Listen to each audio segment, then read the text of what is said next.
Igual que a mí no me queda más remedio, y con todo el gusto del mundo, de saludar una tarde más a Paloma García, que está en el centro de la ciudad. Paloma, buenas tardes. Buenas tardes, Alfredo. Sí, en el centro estoy y en el centro me voy a quedar después para contarte más cositas. Muy bien, muy bien. Veo que estás en la librería Picasso. Quiere decir que la cosa va de letras. Sí. La cosa va de letras, sí. Estoy en la Picasso porque tenemos una vez más una presentación de un libro y esta vez estoy con Javier Martín. Buenas tardes. Hola, buenas tardes. Una novela histórica, ¿no? Sí, se puede encuadrar, no se puede, se debe encuadrar en la ficción histórica. Concretamente en el episodio tan macabro y tan deleznable como fue la desbandada. Y yo sentí una necesidad, yo como persona individual, de aportar algo al conocimiento de este hecho, que aunque parezca algo raro, pues no se conoce. Yo he hablado con los licenciados en Historia y les he hablado de la desbandada y se han quedado así, ¿de qué me estás hablando?, ¿no? Incluso con personas de la provincia de Málaga y no sabían qué era la desbandada. Y algún político hablando, pues ha hecho una comparación, un símil para mí muy mal. Es decir, que la desbandada es el Guernica andaluz, lo cual me parece un disparate, porque el bombardeo de Guernica lo efectuaron aviones alemanes y murieron unas 400 personas.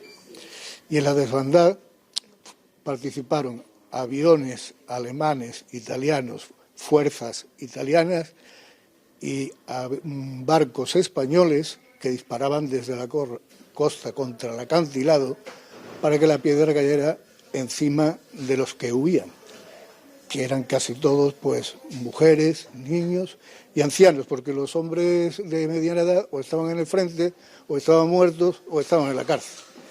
Y claro, decir que tropas uniformadas españolas disparaban contra civiles que huían y que no se defendían, pues eso se trató de ocultar. Y 5.000, 6.000 muertos es una cifra que se baraja contra 400 o 500 de Guernica. Decir que la desbandada es el Guernica andaluz me parece un disparate. Bueno, entonces mucha gente que nos esté viendo ahora mismo tampoco sabrá qué es la desbandada. Vamos a ponerlo un poquito en contexto. Sí, bueno. Estamos en el 8 de febrero de 1937, es cuando se produce. Pero antes hubo el asedio de Málaga, que cuando se produjo el golpe de Estado del 36, Andalucía Occidental, Huelva, Sevilla y Cádiz, enseguida cayó en poder de los sublevados. Y allí no hubo guerra civil, allí lo que hubo fue un genocidio brutal.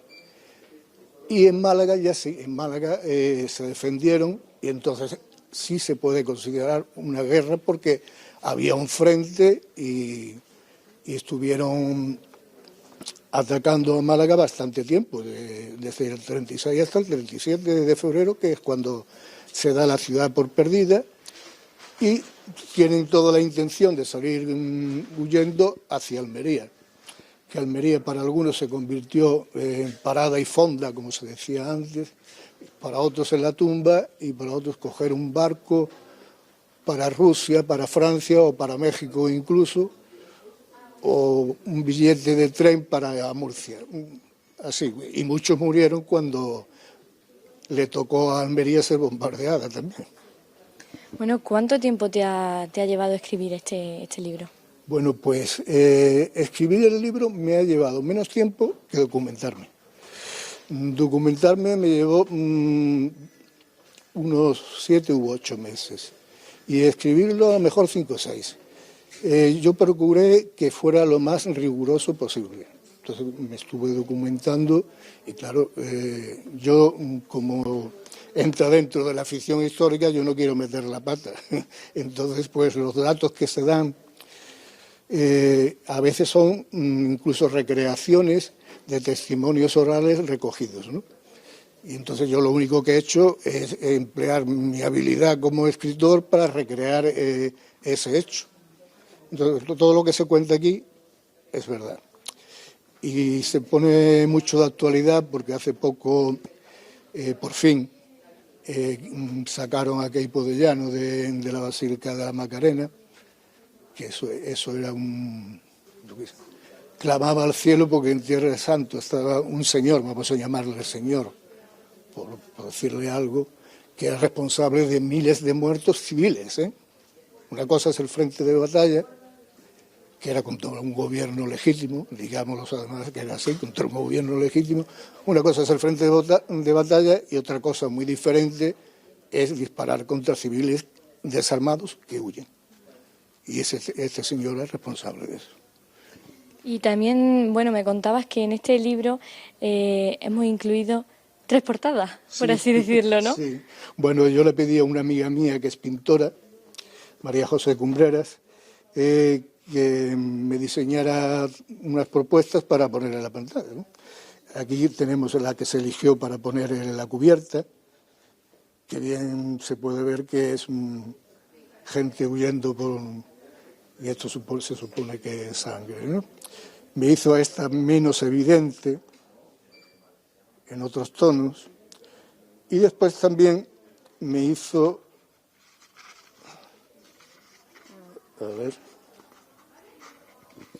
A ver si la encontramos. Sí. Aquí.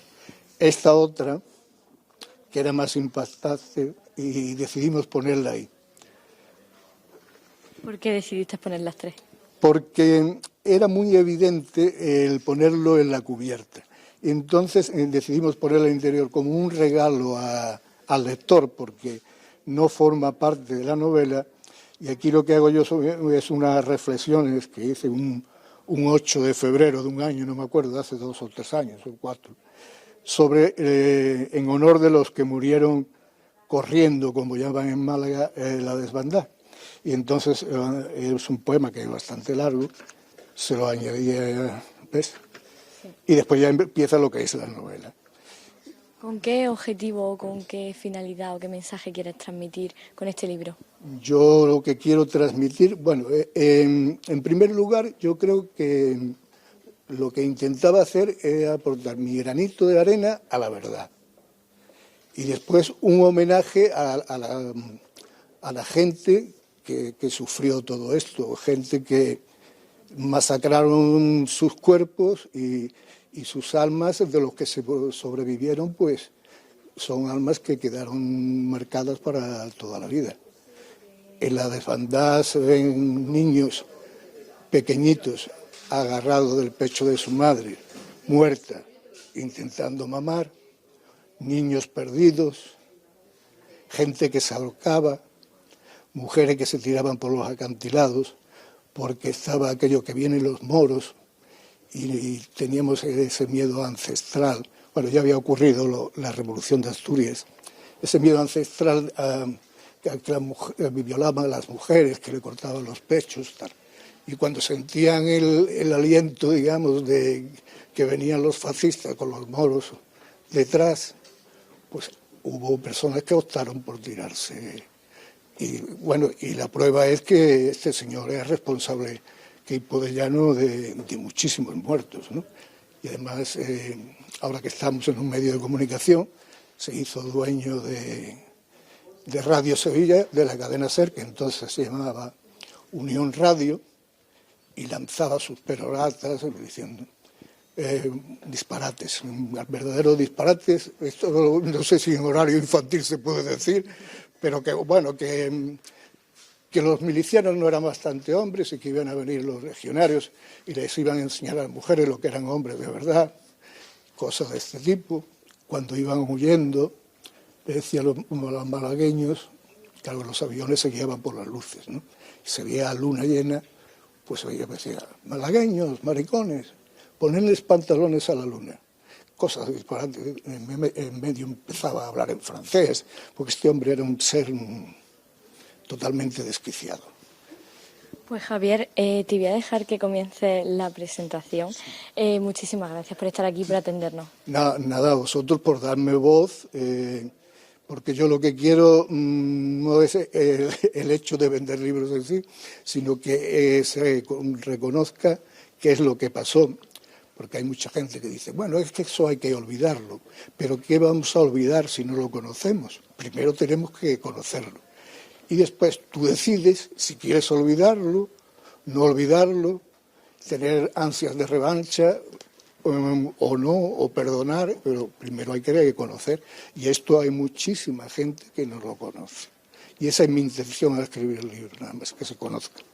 Muchísimas gracias. Muchísimas gracias a vosotros por darme voz y otra vez.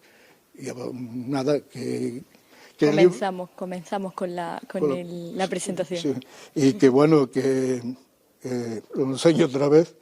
El título, como podéis ver, es muy impactante. Es una metáfora de cuando yo era chaval en mi pueblo. Los que no teníamos un patinete que construíamos nosotros, pues iban a cazar pájaros. Y había alguno, que no sé si iría para psicópata de mayor o algo, que esos pobres pajaritos le clavaban alfileres en los ojos. Y aquí en el libro ocurre que hay un pasaje en que no es eso, pero se puede catalogar como una metáfora de esto, porque eran seres inocentes que prácticamente era lo mismo, clavarle alfileres en los ojos porque no tenía ni edad para haber hecho el mal, ¿no? Y por ahí el título. Pues dejamos que comience. Muchas Muchas gracias. gracias a vosotros. Pues Alfredo, bueno, yo no sé, yo es que estudié mi carrera en Málaga, estudié periodismo y es verdad que conocía la historia de Queipo de Llanos, sobre todo por el tema de la SER, que en ese momento pues era la Unión. No sé si a ti te sonaba. Sí, sí que me sonaba esa historia, pero nunca está mal que no la recuerden, como bien decía nuestro invitado. Vuelvo contigo después, compañera. Vale. Hasta ahora.